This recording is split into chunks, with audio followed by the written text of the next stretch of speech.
大家好，我是小美，今天用鸡胸肉分享一道特色菜。准备半块鸡胸肉，先切成条，再切成小丁，装入碗中，然后加入1勺料酒，2小勺淀粉，搅拌均匀，腌制10分钟。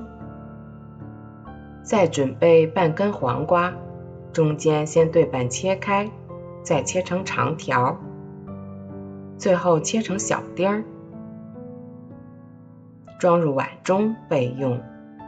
再准备白糖2小勺，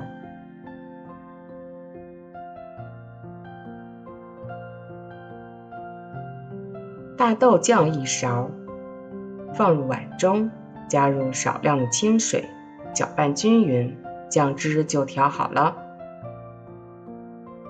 锅中多加些食用油，油温烧至5分热，放入鸡丁，用锅铲划开，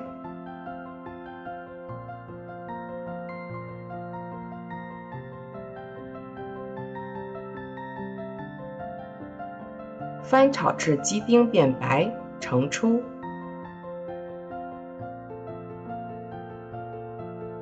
再加入少量的食用油，倒入酱汁，改小火，用锅铲不停地搅动，炒干酱汁中的水分，加入白糖，翻炒均匀，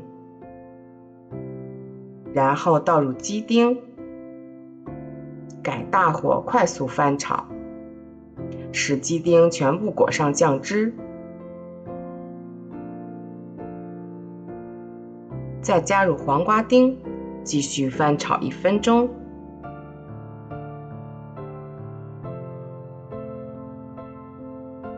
就可以关火了。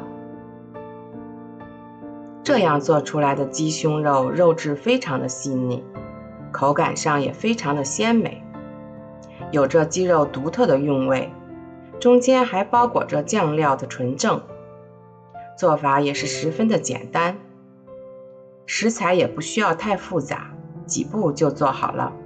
如果你喜欢，也来试试吧。